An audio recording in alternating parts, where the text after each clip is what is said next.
결국은 예정됐던 일이 발생을 했습니다. 이란이 이스라엘을 향해서 본토 공격을 감행했고 지금 이스라엘은 대응 방법을 고심 중에 있는 것으로 보입니다. 최근 여러 방송을 보시면 이스라엘 향해서 200대 이상의 드론과 미사일이 발사됐다고 이스라엘이 밝혔고요.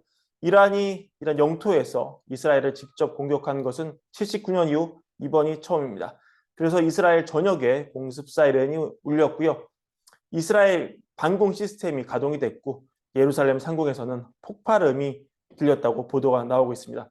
미국은 공개되지 않은 수의 상당수 드론이 격추됐다고 말을 했고요. 이 프랑스는 이스라엘을 돕기 위해서 해군을 파견했다고 발표했습니다.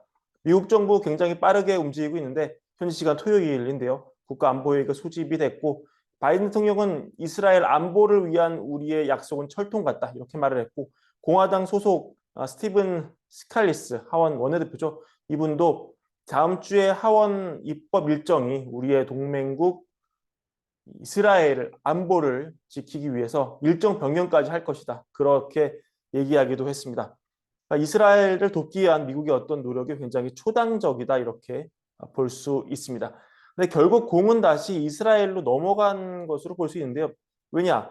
이란이 이렇게 발표를 했거든요. 알자지라 보시면은 이스라엘에 대한 우리 공격이 끝났다, 종결됐다 이렇게 표현했어요. 그러니까 너네가 우리 공격했으니까 우리도 쐈는데, 그러니까 이스라엘아 더는 보복하지 마라. 이걸로 끝내자. 사실은 뭐 이거거든요.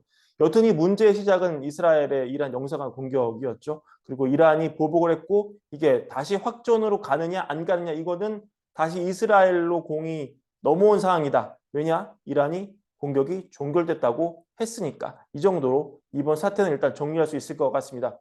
그럼 이게 금융시장에 미치는 영향은 무엇이냐?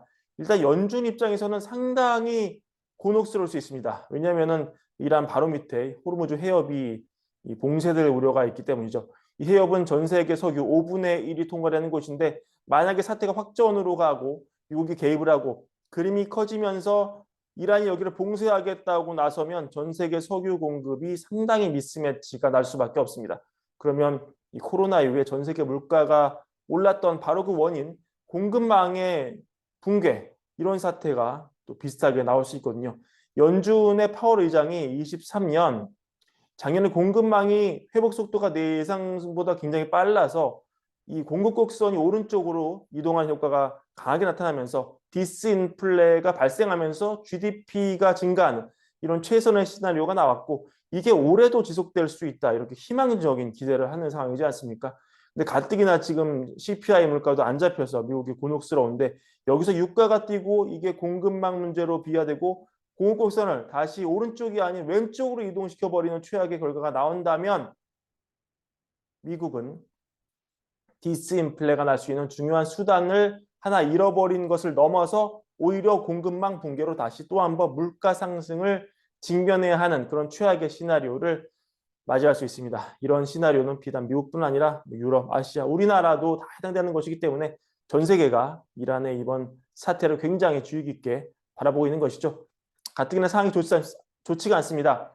이 최신 미시간 기대 인플레 보시면은 1년 기대 인플레가 예비치가 3.1% 나와서 직전을 2.9보다 올랐어요. 5년도 이 밑에 거 보시면 3.0을 찍어가지고 직전 2.8보다 올라갔습니다. 이게 왜 문제냐? 지난 1월, 2월 CPI가 사실 안 좋았잖아요. 그런데도 시장은 연준의 말을 신뢰를 했고 기대 인플레를 안 올리고 있었거든요. 근데 3월까지 안 좋으니까 결국 시장이 점점 연준의 말을 안 믿으려는 그런 징후가 보이는 겁니다. 1년짜리도 올라가고 5년짜리도 많이 올라갔다. 이거는 결국 시장의 기대 인플레가 높은 채로 고착화될 수 있음을 의미하고 기대 인플레의 상승은 다양한 경로를 통해서 실제 인플레의 상승으로 이어질 수 있기 때문에 지금 이러한 사태가 없어도 문제다. 근데 이러한 사태까지 확전되면 더 문제다. 이런 결론이 나올 수 있습니다. 그리고 재미있는 논문을 하나 제가 발견해서 가져와 봤는데요. 이 사실 PC로 보는 물가는 완만하게 떨어지고 있지만 올해 선거를 앞둔 미국 입장에서 유권자들의 이를 전혀 믿어주지 않고 있지 않습니까? 이런 소식 월가을부 브랜비어 시간 통해서 많이 소개해드렸지만 이 대선 행보를 좌우하는 스윙 스테이트 유권자들이 경제에 대해 관심이 굉장히 많은데 응답자의 35%가 경제와 인플레를 투표에 가장 중요한 영향을 미치는 변수로 꼽았고요. 근데 지난 2년 동안 경제가 더 좋아졌다고 답한 응답자가 25%에 불과했습니다. 그러니까 지금 PC 기준으로는 인플레가 떨어지고 있지만 연준 설명대로라면은 2%를 향해 가고 있지만 사람들이 지금 되게 나쁜 일이 일어나고 있다고 믿는 것이죠. 여러 가지 이유가 있을 겁니다.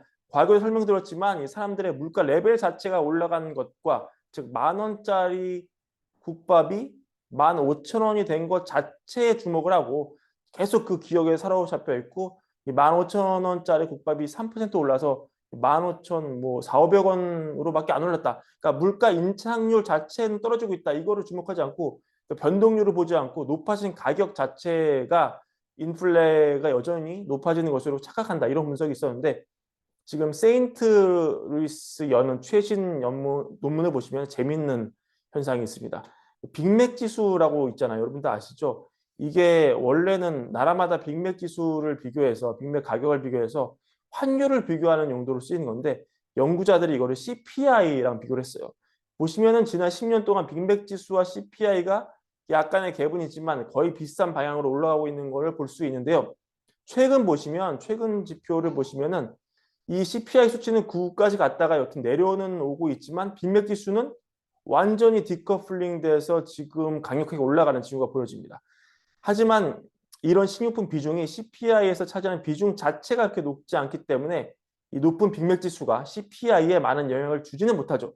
하지만 사람들이 이 서민들이 많이 가는 맥도날드에서 또 다른 식료품점에서 이렇게 맞닥뜨리는 현상은 지금 이 빅맥 지수에서 보는 충격일 수 있는 겁니다. 생각보다 이 손에 잡히는 물가가 굉장히 올라가고 있는 것으로 사람들이 받아들일 여지가 있다는 것이죠. 이런 점이 유권자 선택에 반영이 되고 경제가 점점 나빠지고 있다는 말하는 근거가 될 수 있을 것 같습니다. 이런 미국의 생생한 현지 분위기 논문을 통해서 함께 전해드립니다. 이런 분위기도 함께 챙겨가셨으면 좋겠습니다. 오늘 주말 맞아서 이스라엘 사태와 물가 관련 얘기 함께 전해드렸고요. 월걸부 구독과 좋아요, 많은 사랑도 함께 부탁드립니다. 감사합니다.